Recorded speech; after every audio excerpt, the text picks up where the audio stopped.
Hi guys, and welcome to part 4 of my top 100 film rankings. Today I will be going from 40th to 21st, and I don't think any further introduction is needed. So let's dive into it, and we'll start with the film that I consider to be my 40th favourite film of all time. At number 40 we have Prometheus. This is the best looking 4K I have honestly ever seen. It's so good that you might actually stop concentrating on the story because all your attention will be on the visuals. But the film itself is great. It's a really good prequel to the early Alien films. Noomi Rapace in the lead role is superb. I love her. I think she's even better than Sigourney Weaver. I don't understand why they didn't bring her back for the film after this, but this film does a very good job of finding ways for people to die that don't involve aliens. There's a number of great sequences. My personal favourite is the abortion scene in that, like the container. There's so much tension there. There's a number of great characters in this. Charlize Theron's character is sort of like the Deckard of the film. You're not sure whether she's a robot or not. Guy Pearce plays a really good character as well, and you even get a little bit of humour in this film with the supposedly trained scientist who, when confronted with a brand new animal that no one's ever seen before, he decides to go, "Oh, coochie coochie, oh look at you, coochie coochie coochie."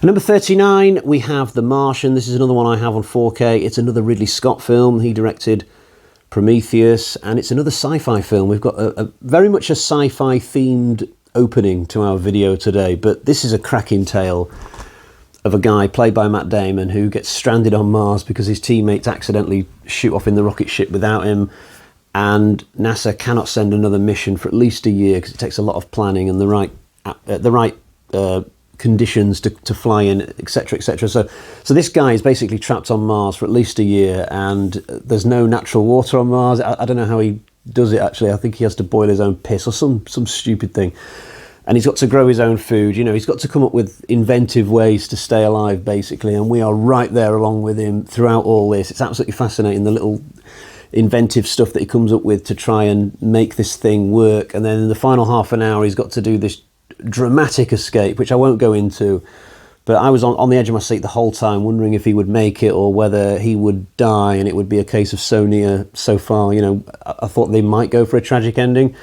Even on second watch of this film though, I was still on edge, thinking that he might die because maybe they changed it for the Blu-ray or something like that. That's what this film does to you. It's really well done, and my son really likes this film as well, so it's a little bit of a family favourite.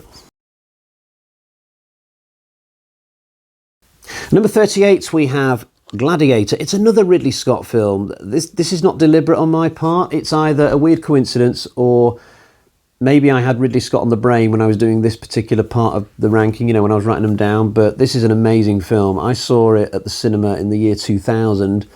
I was a uni student at the time, and I wasn't looking forward to watching this film. I think me and my girlfriend of the time were just randomly wandering around the town centre on a Saturday afternoon, and we decided to go and see anything, and Gladiator was the best looking film of those available. But 2.5 hours later, I wandered out of the cinema like as if I was punch drunk. I was just kind of like, what the hell has just happened to me? I feel like I've had a weird emotional experience watching a movie. That was incredible. This edition that I've bought a while ago now, many years ago, it's a 3-disc set. It's an extended cut of the film, which is absolutely worth checking out if you really like this film but you've never seen the extended version. As I understand it, they're going to make a Gladiator 2 finally, albeit it'll probably be delayed a year or two now because of the writers' strikes. But Ridley Scott himself is going to be doing Gladiator 2, which really does kind of pique my interest because he's going to make it good. I just know he is, even without Russell Crowe. So I'm curious to see what he'll come up with.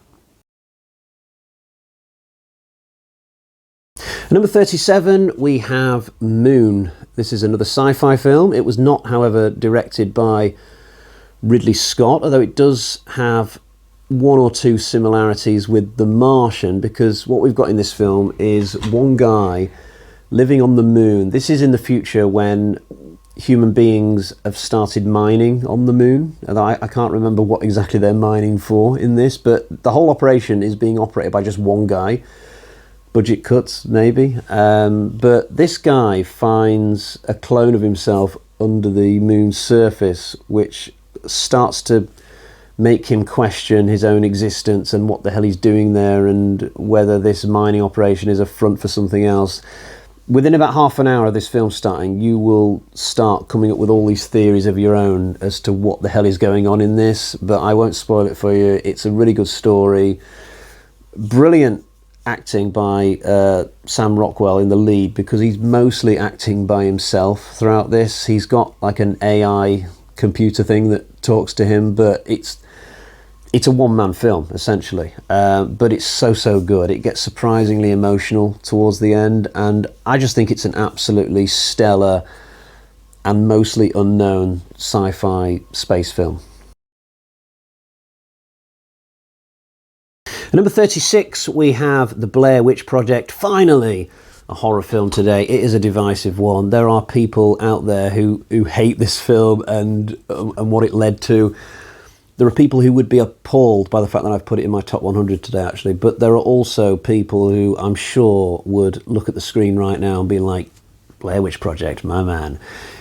I first saw it back in my uni dorm room when I was about 19, and it was like nothing I'd ever seen before. And I'd already seen a lot of horror films by that point of my life, but I'd seen nothing like this. I mean, those nighttime scenes in particular, where the characters are just staring into the darkness and you can hear all these very distant childlike voices. It's freaky. The finale of this is freaky as well. The whole film's freaky. It's just a freaky film, and it was a trailblazing film because it might not have been the first found footage film, but it was the first one that made a major breakthrough, and it led to so many other really good found footage films in the decades after it. Number 35, we have Alien 3. I've still got my DVD copy of this because they haven't released a 4K for this yet. This version, though, contains the assembly cut of the film, which is about half an hour longer than the original theatrical cut.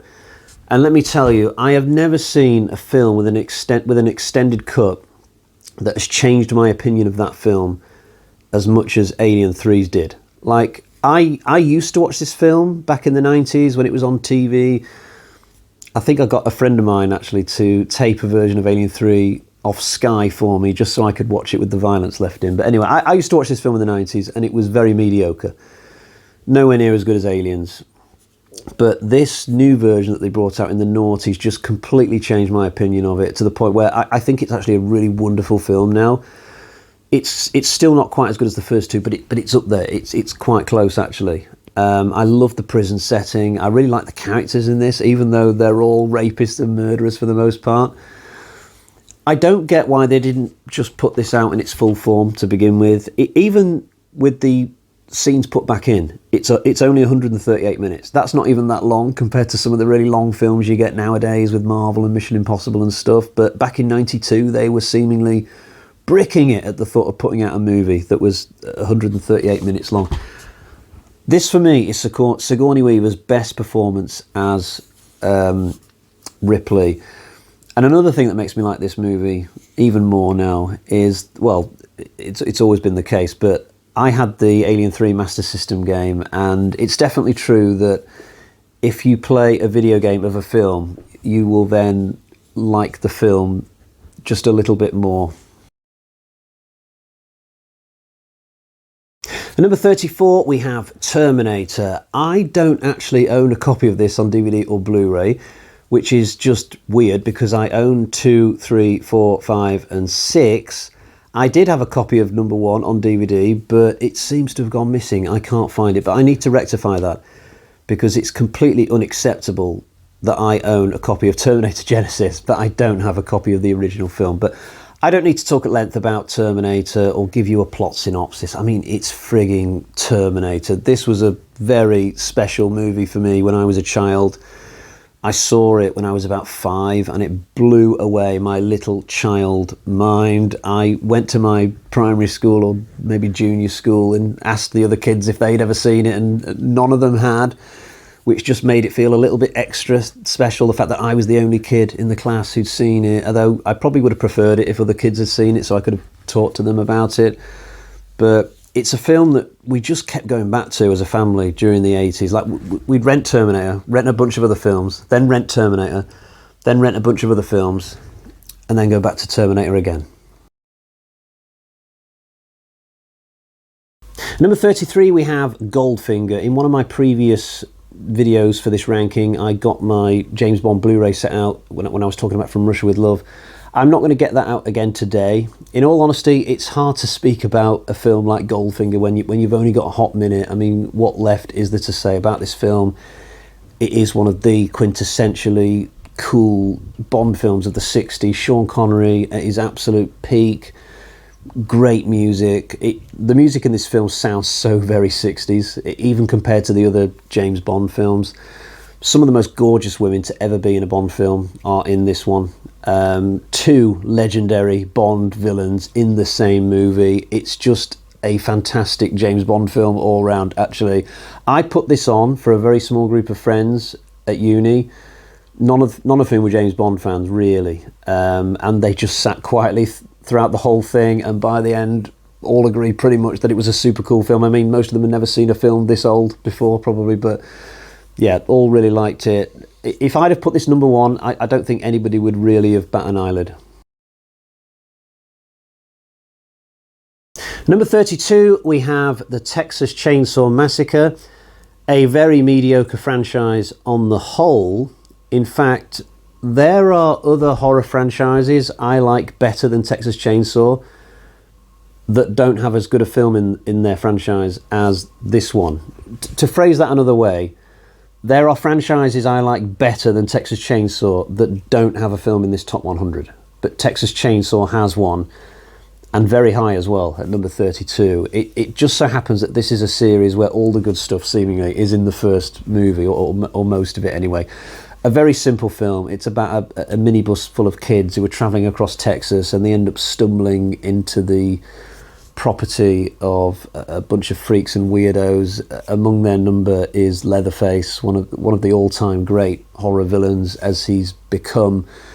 Anybody who's interested in writing or directing a horror film should watch this film for hints and tips. This film is intense and spectacular. It's perfectly paced. It's a true experience, this one. It's really, really good. I'm looking forward to the video game that's coming out this summer on the PS5. They're making like a multiplayer game for Texas Chainsaw from the same people who did the Friday the 13th multiplayer a few years ago, which was very good. I really enjoyed that one. But yeah, Texas Chainsaw, it's got a title that's not reflective of the actual film, this. Like, it's not a massacre. It's not a ridiculous film full of loads of people getting sliced and diced with a chainsaw. There's not actually much blood in this first film. There's not that many kills. The title's a little bit misleading. The title is just there to grab your attention, sort of thing. So if you've always avoided this film because of the title, don't. It is a horror film that's mostly about the atmosphere and the scares rather than the gore. At number 31, we have Asylum. This is the highest ranked of the horror anthology films in my life. It was made by a company called Amicus. I would like to review the Amicus films in the future once I'm done with the Hammer films. I like this one so much. I went the extra mile in terms of the edition I bought for it, because this particular version came with booklets and posters and stuff. It was quite pricey from what I can remember, but I've loved this film since the 90s, so why not? All the stories on this compilation are of a really high quality. The first one, man, I found it so creepy. The idea of these body parts being in packages and you can see the mouth flapping up and down behind the wrapper when it comes to the head. The second story has Peter Cushing in it. I don't need to say any more, do I? I'll just leave it right there. Peter Cushing is in the second story. Third story raises the question of, is Britt Ekland an imaginary friend to this girl or not? And I could easily believe that in the 70s, Britt Ekland was the imaginary girlfriend for a lot of teenage boys. The fourth story sees a guy trying to transmit his soul into this really freaky little puppet thing. I won't go on. I'll let you discover the film for yourself if you've not seen it.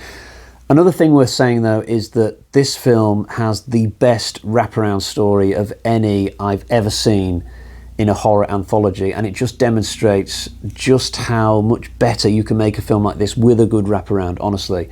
So yeah, Asylum, it's, oh damn, it's so good. At number 30 we have The Night House. I don't own a copy of this on Blu-ray. It's not available in Region B, but seemingly it is permanently available on the Disney app if you're subscribed to that. I'm just a little bit nervous that one day they will take it off Disney and it still won't be available to buy in Region B, but that's a problem for the future.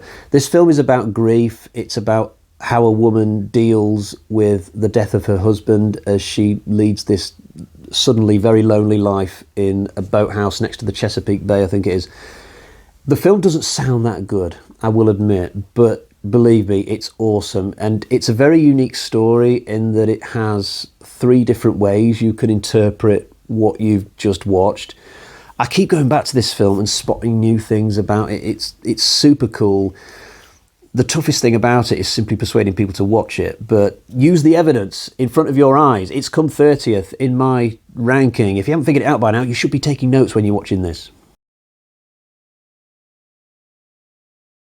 For the holiday of a lifetime, recall, recall, recall. Yeah, number 29, we have Total Recall. I've got this very fancy steelbook for this, but that being said, it is a DVD within a steelbook, so I'm kind of nervous to put it on now. I just wonder whether it'll look a little bit grainy in this futuristic world full of Blu-rays and 4Ks, but what a great film. It's a terrific story. I can never remember the exact story in this, so the film always feels really fresh every time I watch it. It's because of all that memory loss stuff and characters pretending to be who they're not. There's a lot of fakery going on, but Mars looks absolutely amazing. I think it's appropriate that I've got this film in the same video as The Martian, because they're probably my 2 favourite films to do with Mars, and yet they're so very different. You know, The Martian is this one guy feeling really isolated. There's no other characters with him for the most part.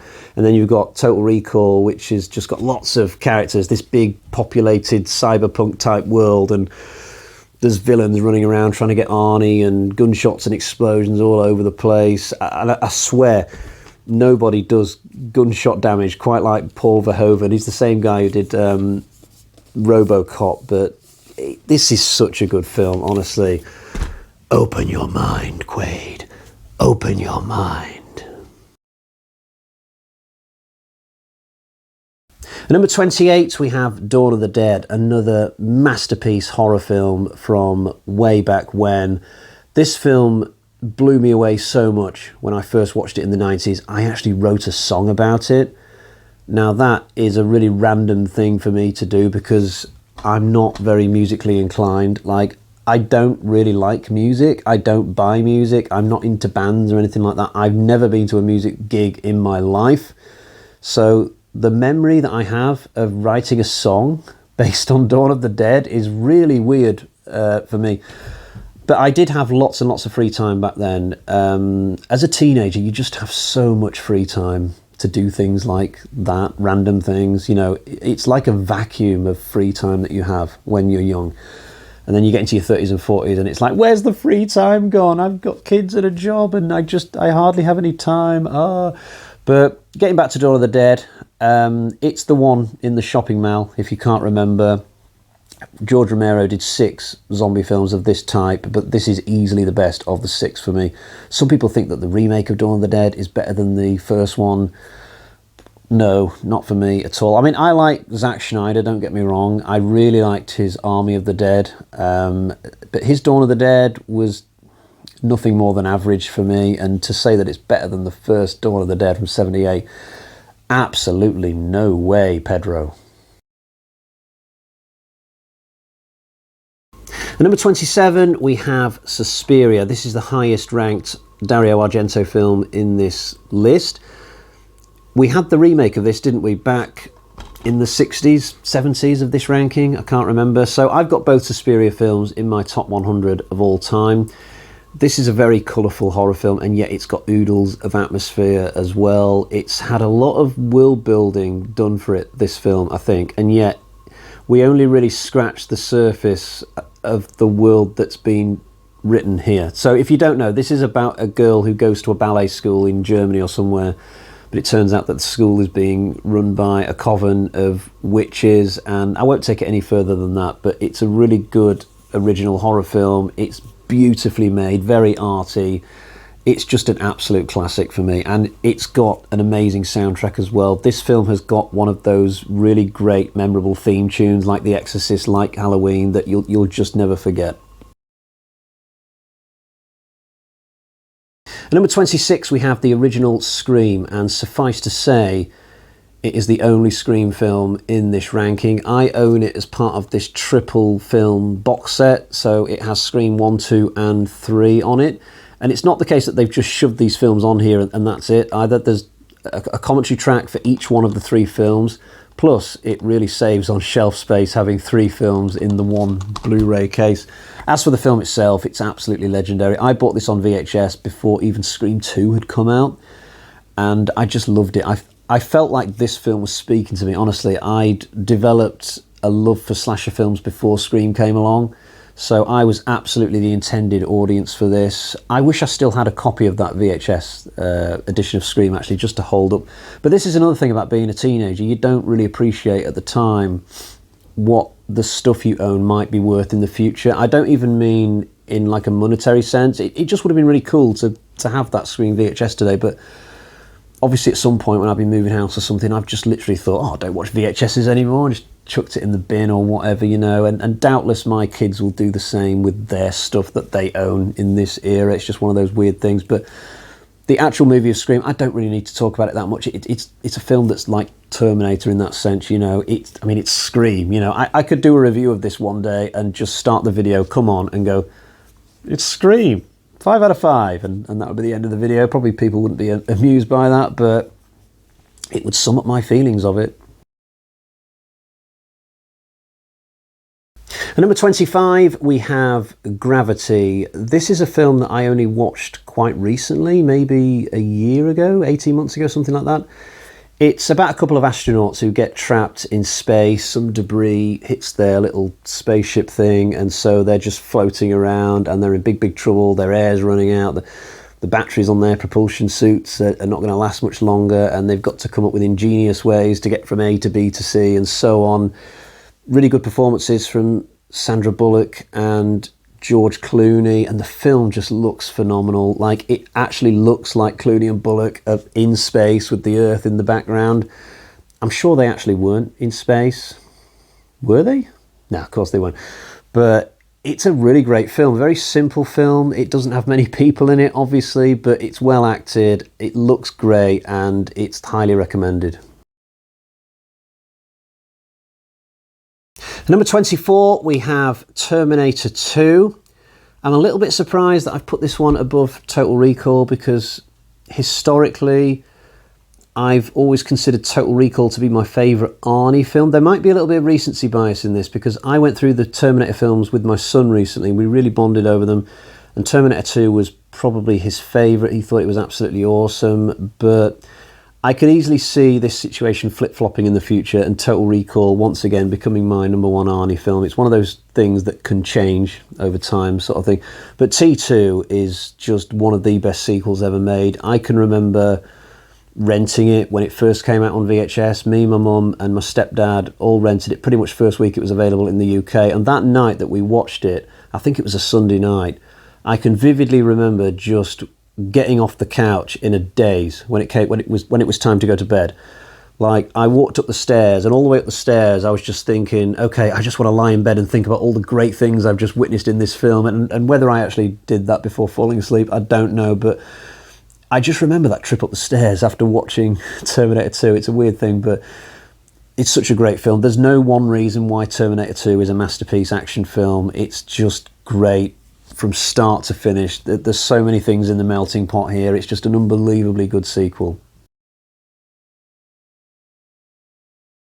At number 23, we have On Her Majesty's Secret Service, George Lazenby's only Bond film.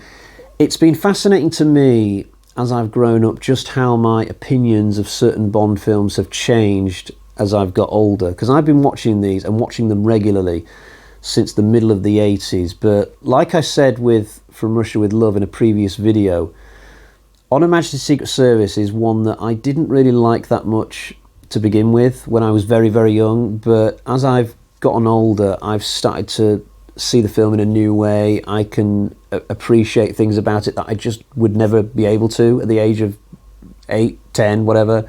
You know, when I was very young, I just preferred the more familiar Bonds, the Bonds who did a lot of films, you know, Moores and the Connerys, what have you. This guy Lazenby, whenever his Bond film came on, it was a little bit like, couldn't they have put another one on TV? I don't really want to watch this one, but it's such a great film. It's very grounded. It feels like a very realistic spy story, and yet it has this incredible villain's lair in the Swiss mountains that strikes a nice balance, I think, between the fantasy elements and the more realistic type of villainry. You know, it's not quite as outlandish as a volcano, but it's not too far in the real world that it feels like you're not in a Bond film anymore, if you see what I mean. Diana Rigg, brilliant Bond girl. The soundtrack for this film is great as well. On Her Majesty's Secret Service is what I call my perfect Boxing Day film. Like, it's just the most natural film that I could ever watch on the day after Christmas. It's, you know, put it on in the afternoon, you've got all your leftover chocolate and what have you, and when it gets to the end and Tracy dies, then you can move on to the leftover beer to drown your sorrows. At number 22, we have the original Tremors. I don't think it will come as a shock to any of you when I inform you that no further Tremors films have made this ranking. I'm not sure any of the sequels would even make my top 500, actually. Probably Tremors 2 would, I think. And it's got to be said, Tremors 4 is not a bad film either, but there's a lot of dodgy sequels in this franchise. The original film, though, is something else. I first saw it at the back end of 91. I think it came on TV. It was just after, it came on just after Match of the Day one night, I think. It was definitely a Saturday night. I'd never heard of the film before, but I stayed up and watched it, and I just thought it was absolutely awesome. It has a unique place, I think, in this top 100 because of the fact that it's kind of half horror, half comedy. I don't normally go in for films that are comedic, really. It's not that I don't have a sense of humour, I just don't really like comedy films. I don't know why. My favourite comedy film of all time is probably Caddyshack. I really love that film, and yet that film didn't make my top 100. It's not like I forgot to include it either. I did consider it, and then ultimately I thought, I don't really want to put it in my top 100, even though I love it.